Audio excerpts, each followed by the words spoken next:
Hello dear student, स्वागत है आप सभी का शुभम क्लासेस के इस नए वीडियो में। मैं संजीव सर। स्टूडेंट, आज के इस वीडियो में हम आपको यंग का प्रयोग यानी कि व्यतिकरण और प्रारूप, हाँ थोड़ा सा इसमें ध्यान दीजिएगा। अगर आपसे व्यतिकरण प्रारूप पूछता है तो समझ लीजिए यंग का प्रयोग हमें डिस्कस करना है। और यहीं अगर व्यतिकरण प्रारूप पूछता है, ठीक है, तो एकल पतली झिर्री द्वारा, ठीक है, व्यतिकरण का प्रारूप की ज्यामितीय व्याख्या उसको जो है डिस्कस करना है। ठीक है, तो दोनों में थोड़ा सा बस बेसिक डिफरेंट है। अगर व्यतिकरण प्रारूप पूछेगा तो आप यंग का प्रयोग डिस्कस करेंगे, और अगर जो है यहीं आपसे पूछ लिया जाए विवर्तन प्रारूप, ठीक है, विवर्तन प्रारूप, तब ऐसे केस में यानी ये क्वेश्चन तब आपका बन जाएगा एकल झिर्री वाला। ठीक है, एकल झिर्री या पतली झिर्री, ठीक है, दोनों एक ही बात है, एकल झिर्री या पतली झिर्री। और ये क्वेश्चन भी आपके बोर्ड एग्जाम में बहुत ही ज़्यादा पूछा जाता है, बहुत इंपॉर्टेंट क्वेश्चन है। एकल झिर्री के द्वारा भी जो है व्यतिकरण प्रारूप, और इसमें जो है व्यतिकरण प्रारूप में फ्रिंजों की चौड़ाइयाँ निकालने के लिए कभी कभी जो है पूछता है। फ्रिंजों की चौड़ाइयाँ, जो आपके दीप्त अथवा अदीप्त फ्रिंज हैं, उनकी चौड़ाई आप कैसे कैलकुलेट करेंगे, वो सारी चीज़ें है जो है पूछता है। और क्वेश्चन बहुत ही इंपॉर्टेंट है, तो बहुत ही ध्यान से इस क्वेश्चन को देखिए। और एक गुड न्यूज़ उन सभी स्टूडेंट के लिए जो इस साल जेईई मेंस एंड एडवांस को क्रैक करना चाहते हैं, तो उनके लिए अनअकैडमी लेकर आया एक्सपर्ट 2.0 बैच। जो मोस्ट इंपॉर्टेंट बात है कि हिंदी एंड इंग्लिश दोनों लैंग्वेज में अवेलेबल है, यानी हिंदी मीडियम और इंग्लिश मीडियम दोनों छात्र यहाँ से पढ़ सकते हैं। और ये बैच स्टार्ट हो रहा है 3 फरवरी की। और इस बैच की सबसे बड़ी खासियत है कि इसमें आपको Manoj Chauhan sir, Piyush Maheshwari sir, Sharad sir, Brajesh sir and Neeraj Kumar sir पढ़ा रहे हैं, जो इंडिया के top coachings like Allen and Bansal classes and Vibrant के एक्स एचओडी रह चुके हैं। और मोस्ट इंपॉर्टेंट बात, ब्रजेश सर जो एयर 5, 16, 19 एंड 25 रैंक के स्टूडेंट को पढ़ा चुके हैं। तो ऐसी फैकल्टी जब आपको मिलेगी, ये आपको सिर्फ अनअकैडमी पे मिल सकती है। जितने भी स्टूडेंट इस साल जेईई मेंस एंड एडवांस को क्रैक करना चाहते हैं, तो उनके लिए डिस्क्रिप्शन में लिंक प्रोवाइड किया हूं, उस लिंक पर क्लिक करके इस बैच में आप इनरोल कर सकते हैं। आप इसमें किसी भी मंथ का सब्सक्रिप्शन लेते हो तो आपके लिए एक सबसे बेस्ट ऑप्शन है कि अगर आप यहाँ पे शुभम @12 यूज़ करते हो तो टोटल फीस से 10% डिस्काउंट आपको तुरंत मिल जाएंगे। और मोस्ट इंपॉर्टेंट बात, अगर आप 24 मंथ या 12 मंथ का कोर्स लेते हो तो आपका पर मंथ कॉस्ट बहुत ही कम आएगा। ठीक है, तो जितने भी स्टूडेंट इंटरेस्टेड है डिस्क्रिप्शन में लिंक बिना स्किप किए हुए लास्ट तक देखिएगा, सारी चीज़ें A to Z आपको समझ में आ जाएंगी। ठीक है, इसीलिए देखिए हमने जो फिगर भी पहले से नहीं ड्रा किया है, तो साथ साथ ड्रा करते हुए चलेंगे तो आपको ज़्यादा समझ में आएगा। चलिए समझते हैं इसको। और जितने बच्चे वीडियो को लाइव देख रहे हैं सभी लोग जो है वीडियो को लाइक कर दीजिए और अपने दोस्तों में भी अधिक से अधिक शेयर कर दीजिए। ठीक है, हाँ, कल की वीडियो पे एक थोड़ा सा कमेंट आया, एक बच्चे का था कि ये लाइव चैट में जो है मतलब वीडियो स्टार्ट करने से पहले यानी स्टार्ट होने से पहले कुछ लोग लाइव चैट में जुड़े होते हैं और वीडियो स्टार्ट होते ही वो लाइव चैट से गायब हो जाते हैं। तो गायब नहीं हो जाते हैं, ठीक है, वो कहीं चले नहीं जाते, वो लोग अपनी पढ़ाई पर फोकस करते हैं, अपनी मतलब पढ़ना शुरू कर देते हैं। और आप लोग लाइव चैट में, तो देखिए जब वीडियो स्टार्ट हो जाए तब लाइव चैट के चक्कर में ज़्यादा मत पड़िए। कोई समस्या हो सीधे कमेंट बॉक्स में कमेंट करिए। ठीक है, वीडियो लाइव के दौरान जो है आप कमेंट बॉक्स में, लाइव चैट में मत उलझिए ना। आपको जो वीडियो आप ध्यान से देखिए, पढ़िए, तभी तो मज़ा आएगा। चलिए देखिए, लेकिन आप लोग मज़ा जो है लाइव चैट में ढूंढने में लग जाते हैं। इसमें होता क्या है कि एक जैसे मान लीजिए हमारा एक कोई सोर्स होता है, ठीक है, एस, इसके सामने एक पर्दा होता है, ठीक है, एक सोर्स एस, इसके सामने एक पर्दा होता है जिसमें एक पतला सा इसके बिल्कुल ठीक में होल होता है, और इसके सामने एक दूसरा पर्दा होता है, ठीक है, जिसमें इसी के समांतर लेकिन इसके सीध में ना, छिद्र जो है इसके सीध में ना होकर इससे ऊपर और नीचे बिल्कुल बराबर दूरी पर होता है। ठीक है, यहाँ पे और यहाँ पे, ठीक है, तो इस तरीके से होते हैं। और इससे कुछ दूरी पर यानी इससे जो है हम मान लेते हैं कैपिटल D दूरी पर एक तीसरा पर्दा होता है। ठीक है, अब नाम दे देते हैं, अगर इस पर्दे को हम नाम दे दें P, इसको नाम दे दें Q, इसको नाम दे दें R। ठीक है, और ये जो सोर्स हमारा होता है, ठीक है, ये सोर्स होता है, क्या होता है, सोर्स, ठीक है, S। अब इस सोर्स S से, ठीक है, और ये सोर्स यहाँ पे मान लिया जाता है इसके छिद्र के पास, सोर्स S से एक वर्णी प्रकाश जो है क्या किया जाता है, डाला जाता है। जब सोर्स S से एक वर्णी प्रकाश इस पर्दे पर पड़ता है तो यहाँ से ये ही सोर्स, ठीक है, आगे बढ़ता है और पर्दे Q के पास जब पहुंचता है तो यहाँ सोर्स S1 और S2, सोर्स S1 और S2 से, अब ये आपके सोर्स S1 और S2 हाइगेंस के तरंग द्वितीयक तरंगाओं के सिद्धांत के अकॉर्डिंग ये द्वितीयक तरंगाओं का काम करने लगती हैं। फिर जो है यहाँ से जो है द्वितीयक तरंगाएं निकलना शुरू होती हैं और एक दूसरे के अध्यारोपण के फलस्वरूप, ठीक है, और एक दूसरे के अध्यारोपण के फलस्वरूप ये क्या करती हैं, पर्दे R पर दीप्त अथवा अदीप्त फ्रिंजें हमको प्राप्त होती हैं, ठीक है। इस घटना को क्या कहते हैं, व्यतिकरण प्रारूप कहते हैं। और इस पर जो पट्टियां प्राप्त होती हैं उसको दीप्त अदीप्त, दीप्त को जो है ब्राइट फ्रिंज यानी V से, कैपिटल V से डिनोट करते हैं, और जो अदीप्त फ्रिंजें होती हैं उसको हम लोग डार्क फ्रिंज यानी कि कैपिटल D से डिनोट करते हैं, ठीक है। तो इतनी बातें समझ में आ गई। तो अब फिगर हम कंप्लीट कर दे रहे हैं, ठीक है, क्योंकि ऐसे ऐसे करके गोला बनाना है, दीप्त अथवा अदीप्त, ठीक है। अब इतनी बात समझ में आ गई, तो चलिए वीडियो रोक के हम फिगर कंप्लीट कर लेते हैं। तो यहाँ पे ज़रा ध्यान दीजिएगा, फिगर में जो ब्लू लाइन है, ठीक है, इसको हमने गर्त बना रखा है, और जो वाइट लाइन है ये श्रृंग है, ठीक है। तो जैसे किसी भी माध्यम में जब तरंगे चलती हैं तो इस तरीके से चलती हैं ना, ठीक है, ये हमारा श्रृंग वाला पोर्शन होता है और ये गर्त वाला पोर्शन होता है, ठीक है। तो जहाँ पे श्रृंग और श्रृंग, ठीक है, जो आपस में श्रृंग या फिर गर्त या गर्त मिलते हैं, उनके अध्यारोपण से माध्यम में परिणामी तीव्रता जो है मैक्सिमम हो जाती है, जिससे हमें ब्राइट फ्रिंजें यानी कि दीप्त फ्रिंजें प्राप्त होती हैं। और जब एक श्रृंग और एक गर्त मिलते हैं, यानी ये एक ऐसे चल रहा और एक ऐसे चलना शुरू कर देगा, ठीक है, ऐसे ऐसे, ठीक है। तो इस प्रकार से जब तरंगें चलती हैं तो देखिए एक ब्राइट और एक डार्क जहाँ पर मिल रहे हैं, ये जैसे ये पॉइंट है, तो ऐसे ऐसे पॉइंट पर क्या हो जाएगी, परिणामी तरंग की तीव्रता जो है वो न्यूनतम हो जाती है, ठीक है। तो जहाँ पे एक व्हाइट और एक ब्लू मिल रहे हैं वो हमारी डार्क फ्रिंज हो गई, और जहाँ पे व्हाइट या ब्लू, ठीक है, एक साथ मिल रहे हैं वो हमारी ब्राइट फ्रिंज हो गई, ठीक है। तो अगर ये सारी चीज़ें आप गोला प्रकार से सही डिस्टेंस में बनाएंगे तो आपका बिल्कुल एग्जैक्ट बनेगा। यहाँ पे जैसे कि देख रहे हैं व्हाइट और ब्लू, व्हाइट ब्लू, ठीक है, लेकिन ये जो लाइन जा रही है ये ऐसे से व्हाइट ब्लू यहाँ ऐसे जानी चाहिए थी, ठीक है। हालांकि जो है स्केल वगैरह है नहीं तो थोड़ा सा टेढ़ी हो जाती है लाइनें, तो इसको ऐसे जानी चाहिए थी, ऐसे, ठीक है, ऐसे डार्क फ्रिंज, ठीक है, इसको इस तरीके से जाना चाहिए था। अब यहाँ पे देखिए व्हाइट, इसको आगे बढ़ाया होता तो यहाँ पे मिल गया होता ब्लू, फिर ब्लू, अगली जो फ्रिंज मिलेगी वो ब्राइट वाली मिलेगी, ठीक है, यहाँ नीचे। तो ब्राइट डार्क एकांतर क्रम में इस तरीके से हमारी फ्रिंजें जो है वो क्या होती हैं, प्राप्त होती हैं, ठीक है। इतनी बात आपको समझ में आ गई। ये है आपके व्यतिकरण प्रारूप की व्याख्या। अब फ्रिंजों की जो ये चौड़ाई निकालना है उसको कैसे निकालेंगे, ठीक है, ये तो रही व्याख्या वाली बात। चलिए देखते हैं चौड़ाई कैसे निकालते हैं। फ्रिंजों की चौड़ाई, ठीक है, ज्ञात करना। फ्रिंजों की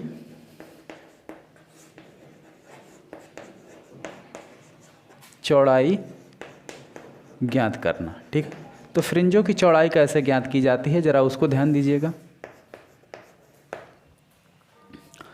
इन्हीं को थोड़ा दूसरे तरीके से बनाया जाए और आसानी से निकाला जाए। ये हमारा पर्दा S1 है, इसके सामने एक सोर्स रखा हुआ है, ये पर्दा PQR, ठीक है, PQR।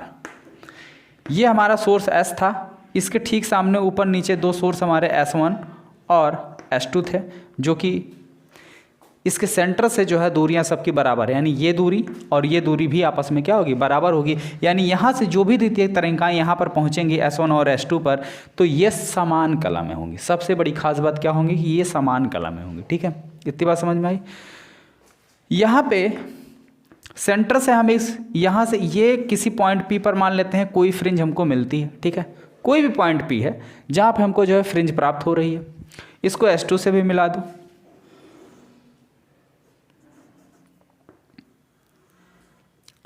ठीक है, इसको S2 से भी हमने मिला दिया, S1 और S2 से इस पॉइंट को मिला दिया गया। इसी पॉइंट पर हमें जो है क्या हो रही है, फ्रिंजें प्राप्त हो रही हैं। तो इसकी चौड़ाई हमें निकालनी है। इसको सेंटर से, ये हमारा सेंटर पॉइंट है, ठीक है, ये हमारा क्या सेंटर पॉइंट है, इसको यहाँ से ऐसे ऐसे सीधे सीधे मिला देते हैं, ठीक है। मान लेते हैं कोई बिंदु D पर काटती है या कोई दूसरा नाम दे देते हैं O, ठीक है। ये हमारा सेंटर पॉइंट है C। इन दोनों का बीच का जो पॉइंट होता है, सेंटर पॉइंट होता है सी। अब मान लेते हैं यहाँ से इसकी दूरी कितनी है, एक्स है। कितनी दूरी है, एक्स है। एक्स दूरी पर हमें ये फ्रिंज प्राप्त हो रही है सेंटर से, ठीक है। सेंटर से एक्स दूरी पर हमें ये फ्रिंज प्राप्त हो रही है। और सेंटर हमारा कौन सा है, या तो ब्राइट फ्रिंज होगा या तो डार्क होगा। अगर यहाँ पे हम देखें तो सेंटर पे हमको कौन सा फ्रिंज मिल रहा है, ब्राइट फ्रिंज मिल रहा है, तो अगली जो फ्रिंज होगी वो डार्क होगी। और अगर मान लीजिए यहाँ डार्क मिल रही है तो नेक्स्ट फ्रिंज जो होगी वो ब्राइट होगी, ठीक है। तो ब्राइट और डार्क के बीच की दूरी तो अभी बाद में कैलकुलेट करेंगे। तो सबसे पहले जो हमें फ्रिंज की, ठीक है, फ्रिंजों की चौड़ाई कैसे ज्ञात करते हैं। फ्रिंजों की चौड़ाई अगर हमें निकल गई तो हम तरंगदैर्ध्य भी जो है आसानी से प्रकाश का कैलकुलेट कर सकते हैं। अगर हमें ये फ्रिंज की चौड़ाई मिल गई तो हम प्रकाश का तरंगदैर्ध्य कैलकुलेट कर सकते हैं, और अगर हमें प्रकाश की तरंगदैर्ध्य पता चल गई तो हम चौड़ाई ज्ञात कर सकते हैं। दोनों चीज़ें एक दूसरे के सहायता से हम आसानी से कर सकते हैं। तो देखिए कैसे करना है। चलिए, यहाँ तक चीज़ें समझ में आ गई। मान लेते हैं इसके बीच की दूरी कितनी है, कैपिटल डी है, ठीक है, कैपिटल डी है। अब S1 से S2 पर एक हम परपेंडिकुलर ड्रा कर देते हैं, ठीक है। हमने क्या किया, S1 से S2 पर क्या किया, एक परपेंडिकुलर ड्रा कर दिया। अब सेंटर से भी इस पॉइंट को मिला देते हैं, P को। तो सेंटर से भी P को मिला देते हैं,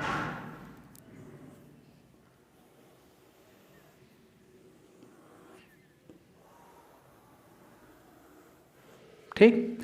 तो मान लेते हैं ये एंगल बन रहा थीटा, और यही सेम एंगल यहाँ पर भी होगा थीटा, जब इससे यहाँ परपेंडिकुलर डालेंगे।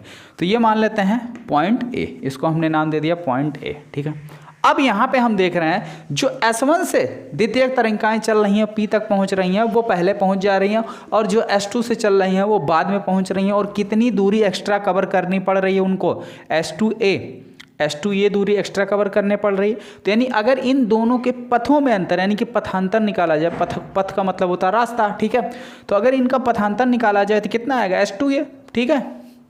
तो पथांतर कितना आ जाएगा भाई, पथांतर कितना होगा, पथांतर को हम लोग लिखते हैं डेल्टा एक्स से, ठीक है। तो डेल्टा एक्स इक्वल टू कितना हो जाएगा, S2P माइनस S1P, और ये है कितना, कितना है S2A। यही तो है पथांतर हमारा, इतने तो अंतर आ रहा है, बाकी तो सब बराबर ही हैं।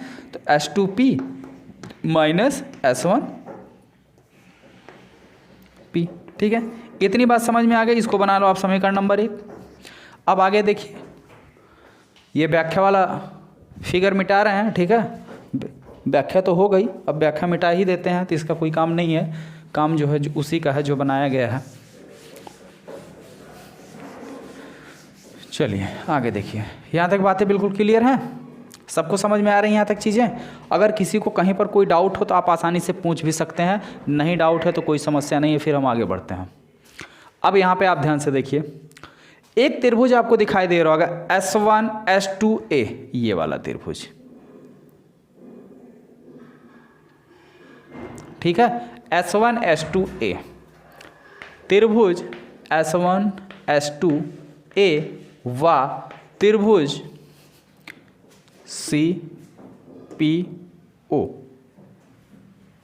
CPO में, ठीक है। ये दोनों त्रिभुज क्या हैं, त्रिभुज समरूप हैं। कैसे हैं, देखने में एक ही जैसे हैं, समरूप है। रूप का मतलब क्या होता है, देखने में एक ही जैसे हैं। तो अगर ये समरूप हैं तो समरूप की प्रॉपर्टी होती है इनकी संगत भुजाएं समान अनुपात में होती हैं। तो थीटा के सामने कौन सा भुजा है, PO, कौन सी भुजा है, PO, थीटा के सामने, बटे यहाँ थीटा के सामने कौन सी भुजा है, S2A बराबर यहाँ पे 90 अंश के सामने की भुजा कौन सी है, S1 S2, ठीक है। हाँ, एक चीज़ देखिए, पहले इसमें सबसे पहले आप बड़े वाले त्रिभुज CPO की बात किए हैं तो CPO की ही बात करेंगे। यहाँ पे 90 अंश के सामने कौन सी भुजा है आपकी, CP, कौन सी है, CP बटे, फिर छोटे वाले त्रिभुज की बात हुई। अब छोटे वाले त्रिभुज में 90 अंश के सामने की कौन सी भुजा है, S1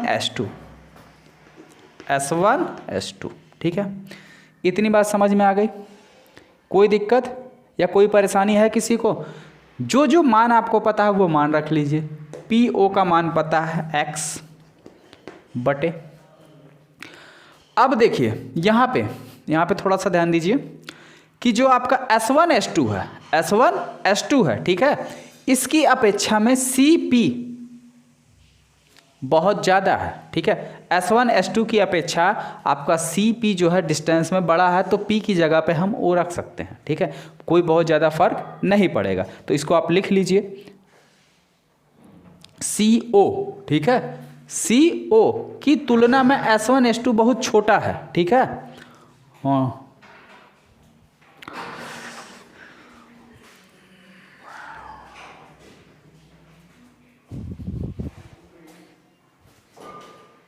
हाँ, थोड़ा सा ध्यान दीजिएगा, थोड़ा सा जो है इसमें पक्षांतर कर लेते हैं फिर वैल्यू रखते हैं, इसीलिए थोड़ा सा मुझे डाउट हो रहा था कि कहीं कुछ मिस्टेक हो रहा है, लेकिन मिस्टेक कुछ भी नहीं है, बस थोड़ा सा चेंज करने की ज़रूरत है।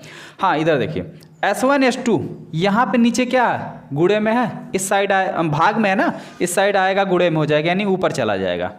S1 S2 गुणे PO बटे S2A बराबर CP। अब PO यहाँ गुणे में दूसरी साइड जाएगा, भाग में हो जाएगा, तो यानी क्या हो जाएगा S1 S2 बटे S2A इक्वल टू CP बटे PO, ठीक है। इतनी बात समझ में आ गई। या इसको हम इंटरचेंज करके भी लिख सकते हैं, इसको पलट के भी हम लिख सकते हैं, S2A को ऊपर रख सकते हैं बटे, इसको ऐसे भी लिखा जा सकता है S1 S2 equal to PO बटे CP, PO बटे CP, ठीक है।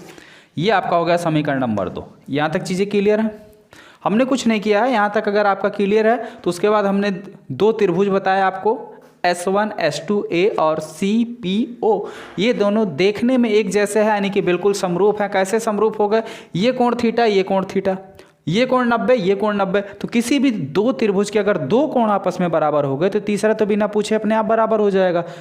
तो कोण की प्रॉपर्टी से ये समरूप हो गए, ठीक है।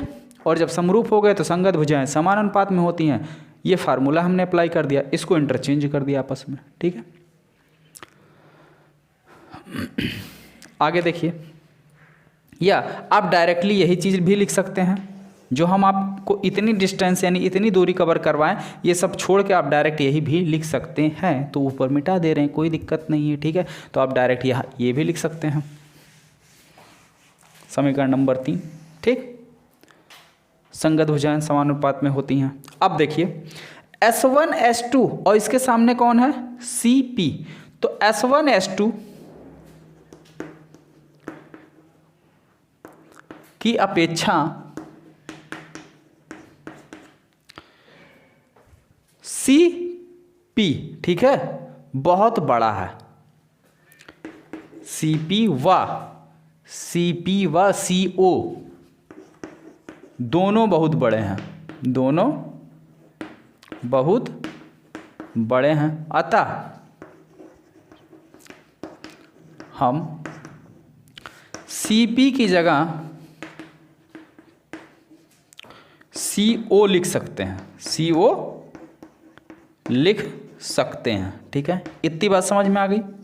तो जब CP की जगह हम CO लिख सकते हैं तो क्या मिल जाएगा हमें, S2A बटे S1 S2 equal to PO बटे CO। अब सबकी वैल्यू रख लो, S1 S2 या S2A बटे S1 S2 के बीच की अगर हम दूरी स्मॉल d मान लें, यानी यहाँ से यहाँ तक की भी दूरी स्मॉल d मान लेते हैं, तो मान लेते हैं small d equal to PO की दूरी कितनी है, x बटे CO की दूरी कितनी है, कैपिटल D, ठीक है। तो x इक्वल टू कितना हो गया, S2A बटे D, और x को भेज दिया हमने इधर, D इधर भाग में, दूसरी साइड जाएगा यहाँ गुणे में, कैपिटल D, ठीक है। तो मिला क्या, x इक्वल टू S2A बटे, यहाँ लिख लीजिए capital D by small d into capital D by small d, ठीक है। ये चीज़ हमको मिल गया। ये आपका हो गया समीकरण नंबर 3। यही आपका यूजफुल समीकरण है। अब देखिए इससे हमें और क्या करना है, ठीक है, यहाँ तक आपको चीज़ें एकदम से समझ में आ गई। अब अगर यहीं आपसे पथांतर पूछ लिया तब आप क्या करेंगे? पथांतर है कितना आपका S2A, तो S2A बराबर आपका कितना आ जाएगा पथांतर? S2A इधर, स्मॉल d इधर भाग में, दूसरी साइड जाएगा गुणे में हो जाएगा, तो S2A बराबर x इंटू स्मॉल d बटे कैपिटल D। ये आपका पथांतर निकल के आ गया। ठीक है, तो जो भी चीज़ें आप निकालना चाहते हैं खटाखट आपकी चीज़ें निकल कर आ जा रही हैं। ठीक है, इतनी बात समझ में आ गई। ये आपका हो गया क्या? पथांतर, यानी इसके पथों का अंतर। अब देखिए लेमडा बराबर 0, लेमडा बराबर 1, ठीक है, यानी कि 0 लेमडा और 2 lambda, 3 lambda, 4 lambda, 5 lambda up to n lambda के लिए हमें मान लेते हैं दीप्त फ्रिंजें प्राप्त होती हैं। ठीक है, कि कैसी फ्रिंजें प्राप्त होती हैं? दीप्त फ्रिंजें प्राप्त होती हैं, इसको मानिए आप।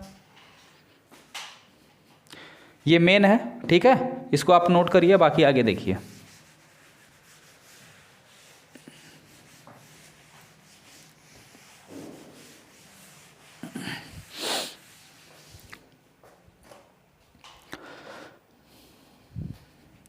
दीप्त फ्रिंजों की स्थितियों के लिए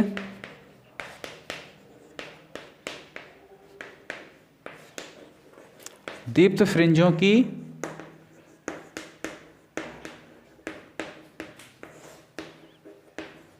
स्थितियों के लिए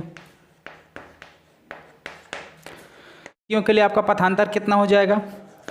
पथांतर जो है आपका होगा, ठीक है, 0 लेमडा, ठीक है, 2 lambda dot dot M lambda. इनके लिए, इन सभी पथांतरों के लिए आपकी फ्रिंजें जो है दीप्त प्राप्त होंगी। तो वही चीज़ यहाँ पे वैल्यू रखिए, तो यानी मान लेते हैं एम ओ हमारी क्या है? दीप्त फ्रिंज है, तो एम लेमडा इक्वल टू कितना आया है? X small D by capital D.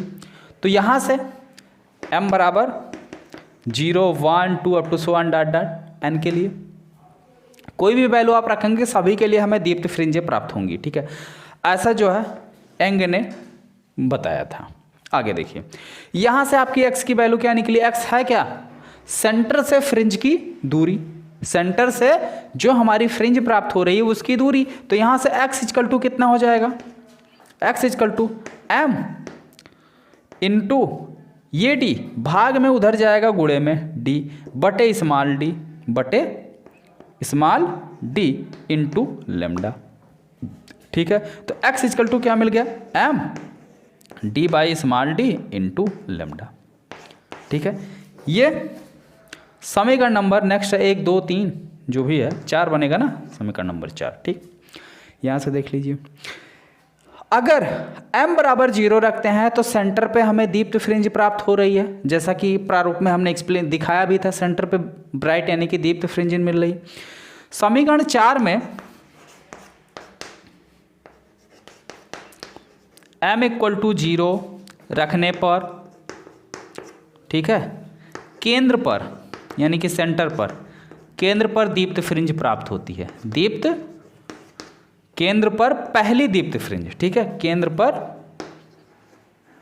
पहली दीप्त फ्रिंज प्राप्त होती है।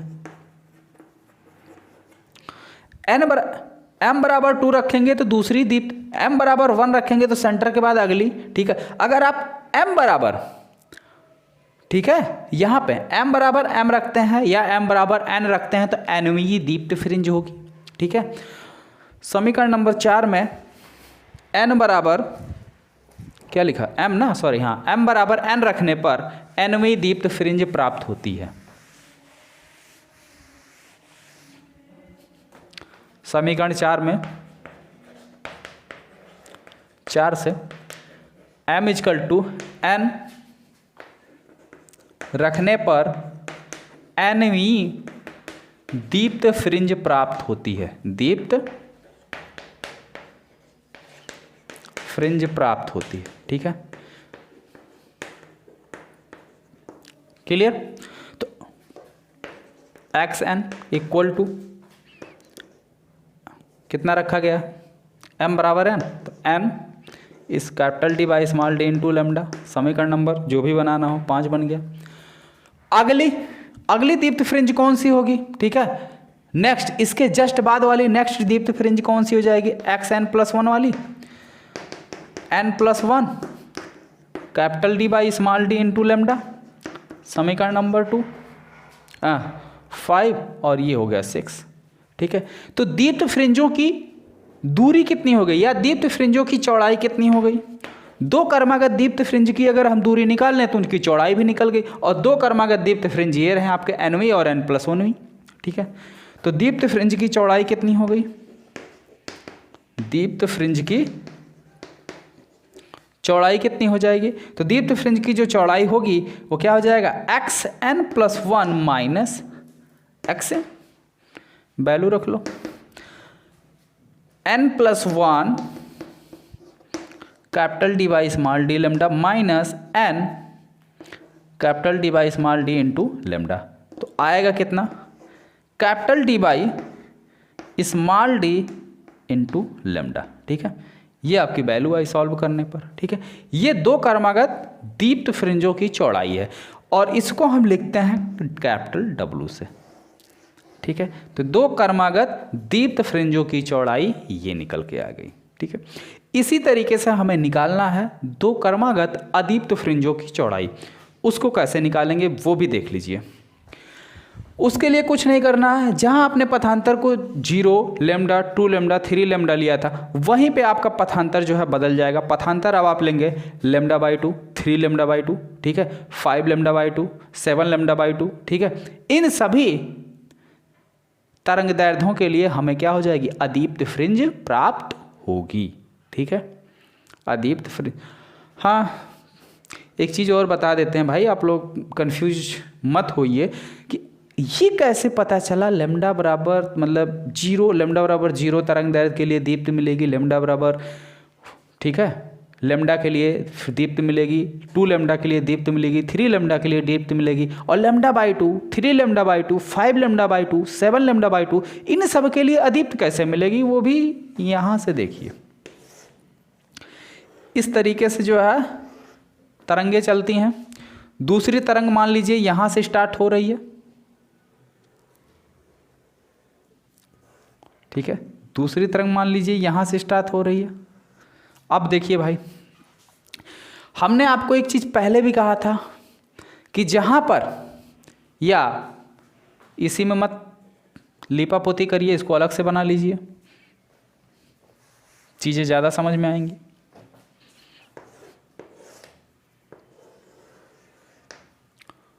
दूसरा, ठीक है, यहाँ से यहाँ तक कितना होता है, लेमडा होता। ये लेमडा बराबर 0, लेमडा, ये 2 लेमडा, ठीक है, यहाँ पर लेमडा हाफ। ठीक है, तो देखिए अगर ये रहा लेमडा, इस लेमडा के साथ ये यहाँ से यहाँ तक आपका कितना, लेमडा बाई 2 है। ठीक है, और यहाँ से यहाँ तक कितना आपका लेमडा है, लेमडा बराबर 0। ठीक है, अगर ये पॉइंट इससे मिलता है या ये पॉइंट इससे, ठीक है, और ये पॉइंट इससे मिलता है, तो ये देखिए परिणामी तीव्रता नीचे जा रही है, तो इनका जो अध्यारोपण होगा वो तीव्रता और बढ़ जाएगी। यानी लेमडा, ये भी लेमडा है आपका, ठीक है, ये भी आपका लेमडा है। यानी इस लेमडा और इस लेमडा के लिए जब ये इन दोनों का अध्यारोपण होगा तो परिणामी तीव्रता बढ़ जाएगी, यानी कि दीप्त फ्रिंज प्राप्त होगी। वहीं पे अगर ये और ये एक साथ मिलते हैं, ठीक है, ये और ये मैक्सिमम पे है और ये मिनिमम पे है, तो परिणामी तीव्रता क्या हो जाएगी, घट जाएगी, यानी हमें डार्क फ्रिंज प्राप्त होगी। और ये है कितना, ये लेमडा, इसमें इसको जोड़ो कितना मिल जाएगा, 3 लेमडा बाई 2, इन दोनों को जोड़ो 2 लेमडा।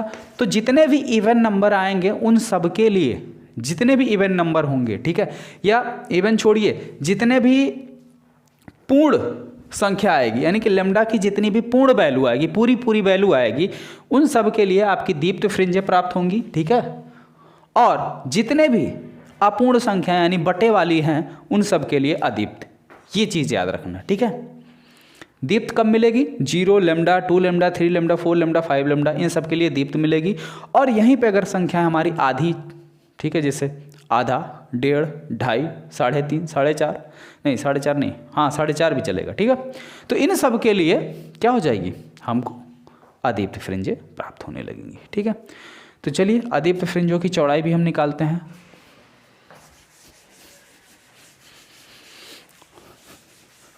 उसके बाद ये क्वेश्चन जो है आपका कंप्लीट हो जाएगा।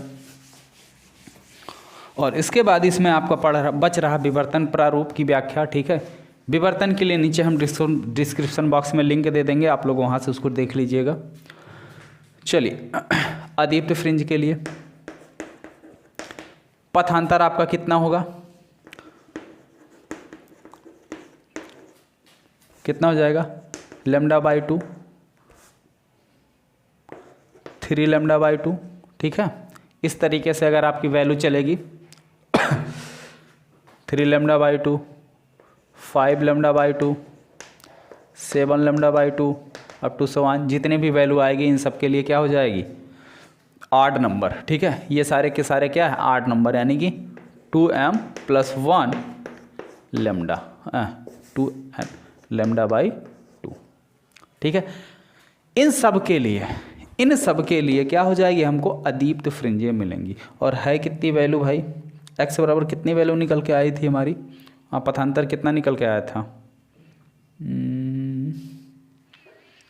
पथांतर कितना निकल के आया था, पथांतर आपका आया था xd/D, यही आया था। और इनके लिए मान लेते हैं ये हमारी पहली अदीप्त फ्रिंज है, 2m + 1/2 λ। ठीक है, ये हमारी पहली अदीप्त फ्रिंज है। ठीक है, यहाँ पे अगर आप m = 0 रखेंगे, ठीक है, m = 0, पहली अदीप्त फ्रिंज।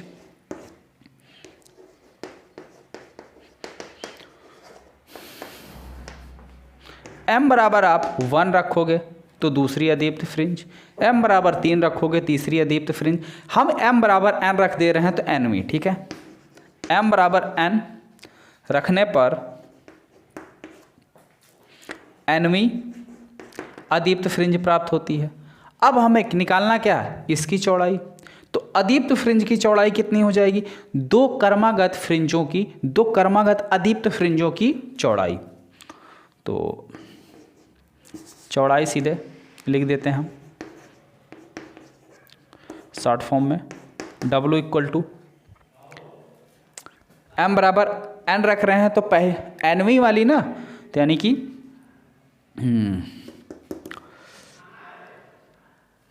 अच्छा, एक चीज़ यहाँ से देखिए, हमें वैल्यू चाहिए किसकी, x की, बाकी सबको उस साइड भेज दो।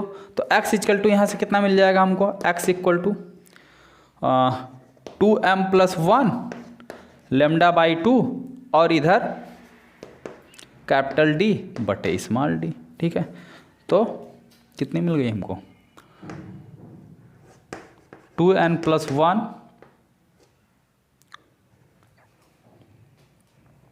पूरा लिख देते हैं यार, नहीं तो चलिए देखिए भाई, पूरा लिख दे रहे हैं शुरू से लेकर लास्ट तक सारी चीज़ें A to Z, क्योंकि कन्फ्यूजन हो जाता है खुद को भी और आप लोग को भी कन्फ्यूजन हो जाएगा। चलिए देखिए, nवीं अदीप्त फ्रिंज की चौड़ाई, अदीप्त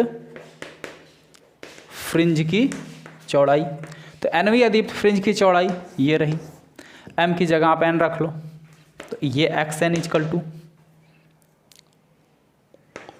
2n + 1/2। ठीक है, इंटू D/d इंटू λ। ठीक है, n + 1वीं अदीप्त फ्रिंज की चौड़ाई xn + 1, n की जगह पे आप n + 1 रखोगे तो n यहाँ पे रखोगे तो कितना आ जाएगा, 2n + 3/2 D/d इंटू λ।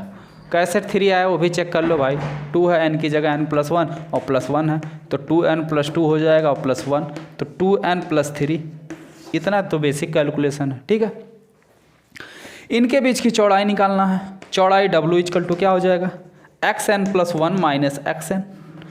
xn + 1 की वैल्यू कितनी है, ये है आपकी 2n + 3/2 D/d into λ minus 2n + 1/2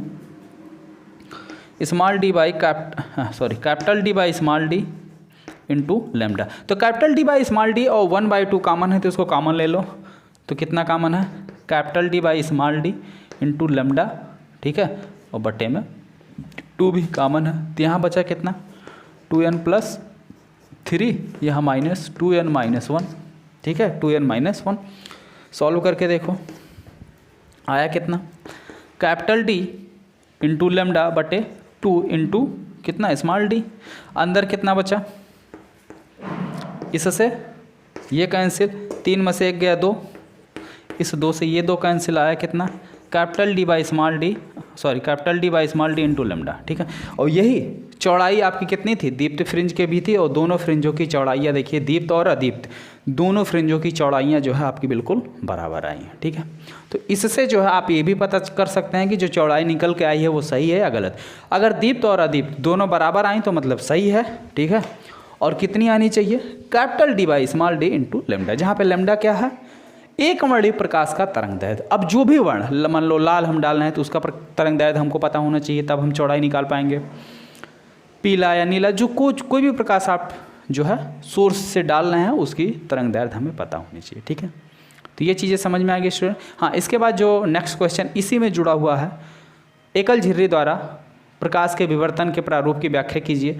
तो विवर्तन की घटना जो है, प्रकाश किरण जब किसी छिद्र से होकर या किसी माध्यम से होकर, मतलब किसी होल से पतले गुजरती है तो क्या होती है, हल्का सा बेंड हो जाती है, अपने रास्ते से सीधे ना जाके हल्का सा मुड़कर चली जाती है। तो प्रकाश किरण की इस आंशिक रूप से, ठीक है, पूरा नहीं मुड़ती है, हल्का सा मुड़ती है, आंशिक रूप से मुड़ती है। तो आंशिक रूप से मुड़ने की इस क्रिया को हम क्या कहते हैं, विवर्तन कहते हैं। और इसी का ज्यामितीय स्ट्रक्चर जो है नीचे डिस्क्रिप्शन बॉक्स में हम लिंक दे दे रहे हैं, सारी चीज़ें A to Z वहाँ पे आप समझ लीजिए। और वहाँ पे भी आपसे फ्रिंज की चौड़ाई पूछती है, ठीक है। तो चीज़ें समझ में आ गई। अगर कोई डाउट हो तो आप बेशक कमेंट बॉक्स में कमेंट करके पूछ सकते हैं।